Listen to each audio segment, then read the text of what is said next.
Welcome back. AP assembly సమావేశాలు లైవ్లో చూద్దాం. ఒక నిర్ణయం చేశారు.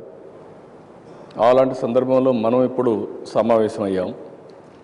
మనం సమావేశమైనప్పుడు మనం కూడా ఈ యొక్క అంబేద్కర్ గారి యొక్క 125వ జయంత్యోత్సవాలను జరిపి ఈ అసెంబ్లీలో ఘనమైన నివాళులు అర్పించడమే కాకుండా ప్రజల్లో కూడా ఈ స్ఫూర్తిని తీసుకుపోవాలి, ప్రజలను కూడా చైతన్యవంతులు చేయాలి అనే కార్యక్రమానికి మనం నాంది పలికాం.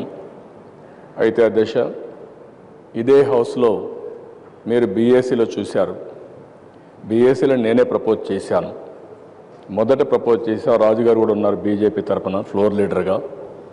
మేము ప్రపోజ్ చేసినప్పుడు 2 మెంబర్లు ఎవరైతే వచ్చారో వాళ్ళు ఒప్పుకున్నారు. ఒప్పుకొని ఇదే విధంగా చేయమని చెప్పి అక్కడ చెప్పారు. చెప్పిన తర్వాత ఇక్కడికి వచ్చి ఏ విధంగా ప్రవర్తించారో ఇది ఒక ఉదాహరణ మాత్రం. నేను అక్కడ కూడా చెప్పాను మేము స్టేట్మెంట్ ఇస్తామని. అదే మరి హౌస్లో కూడా నిన్న మాట్లాడుతూ నేను ఈ చర్చ ప్రారంభిస్తూ మేము స్టేట్మెంట్ ఇస్తాం, మీరు చర్చించండి, మీకు ఎంత కావాలో టైం తీసుకొని మీరు చర్చించమని నేను కూడా అప్పీల్ చేశాను. మెంబర్స్ చాలామంది అప్పీల్ చేశారు, మీరు కూడా అప్పీల్ చేశారు.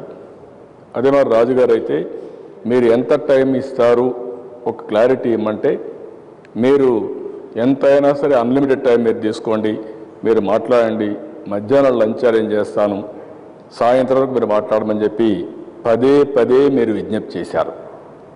అంటే అధ్యక్ష, ఇక్కడ నేను మళ్ళీ కూడా మిమ్మల్ని రిక్వెస్ట్ చేస్తున్నా, ఈ చర్చ అయిన తర్వాత మీరు ఆ సబ్జెక్ట్ తీసుకోండి, మేము కూడా సిద్ధంగా ఉన్నాం. అన్ని విషయాలు కూలంకుషంగా చర్చించి ఎవరైనా సరే అలాంటి చర్యలకు పాల్పడిన వారిపైన యాక్షన్ తీసుకోవాల్సిన అవసరం ఉంది. ఆ సందర్భంలో నేను చెప్తాను అధ్యక్ష.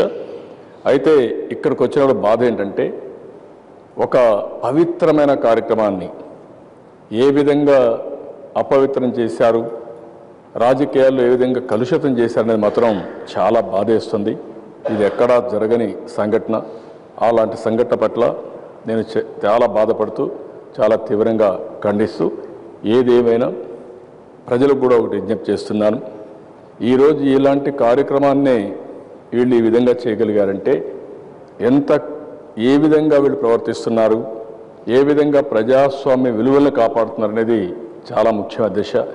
ఆ విషయం ఆంధ్రప్రదేశ్లో ఉండే ప్రజానికం కూడా గుర్తుపెట్టుకోవాల్సిందిగా, ఒకసారి ఆలోచించాల్సిందిగా వారికి కూడా విజ్ఞప్తి చేస్తూ ఈరోజు అధ్యక్ష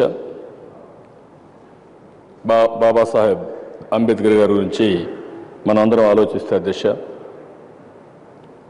ఈరోజు 125వ జన్మదినోత్సవాల్ని మనం జరుపుకుంటున్నాం. పార్లమెంట్లో అయితే 2 రోజులు సుదీర్ఘ చర్చలు జరిగాయి.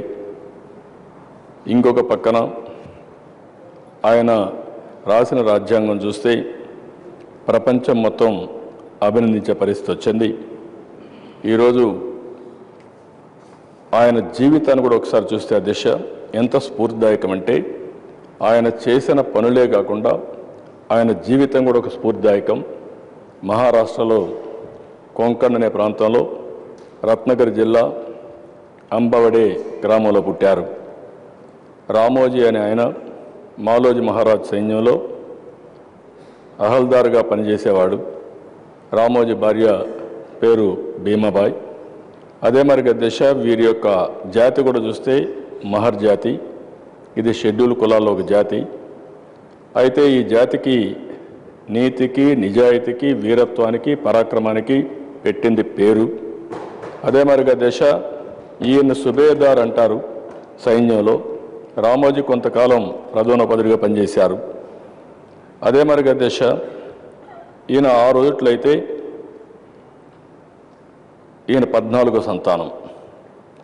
1891లో ఏప్రిల్ 14న 14వ సంతానంగా ఆయన పుట్టారు. అయితే తండ్రి అయితే ఎప్పుడూ అనుకునేవాడు బాగా చదివించాలనే పట్టుదలతో ఉండేవాడు. 6 సంవత్సరాల వయసులోనే తల్లి చనిపోవడం, అన్నలు అక్కల ఆదరాభిమానాలతో పెరగడం. ఇంకొక పక్క మీరు చూస్తే దిశ 1900లో మొదటి తరగతి ఇంగ్లీష్ నెంబర్ 7 మొదటి తరగతి ఇంగ్లీష్లో నవంబర్ 7, 1900లో చేరాడు. పాఠశాలలో చాలా అవమానాలు భరించాడు. 4వ తరగతి 1904లో పాస్ అయ్యాడు. అప్పట్లో చిన్న వయసులో వివాహాలు జరిగేటివి. 1905లో ఆయనకు వివాహం జరిగింది. ఆయన వయసు అప్పుడు 14 సంవత్సరాలు. ఆ తర్వాత మెట్రికులేషన్ 1908లో పాస్ అయ్యాడు. 12లో BA పాస్ అయ్యాడు. 13 ఫిబ్రవరి 2న తండ్రి మరణించాడు. అప్పుడు భీమరావు వయసు 22 సంవత్సరాలు. 14 సంవత్సరాలు తల్లి మరణించింది. 22 సంవత్సరాలు తండ్రి మరణించాడు. ఆయన 14వ సంతానం. ఆత్మవిశ్వాసానికి మారు పేరు అంబేద్కర్ గారు. అందుకని మీరు చూస్తే 1913 జూలై 4న బరోడా మహారాజ్ సహాయంతో అమెరికాలోని కొలంబియా విశ్వవిద్యాలయానికి వెళ్ళి అక్కడ PhD చేశాడు. రోజుకు 18 గంటలు కష్టపడ్డాడు.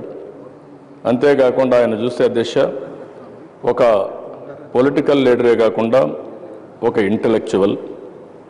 ఆయన చూస్తే చరిత్ర, సాంఘిక శాస్త్రం, మానవ శాస్త్రం, మనోవిజ్ఞానిక శాస్త్రం, అర్థశాస్త్రం, తత్వశాస్త్రం ఇవన్నీ కూడా చదివాడు.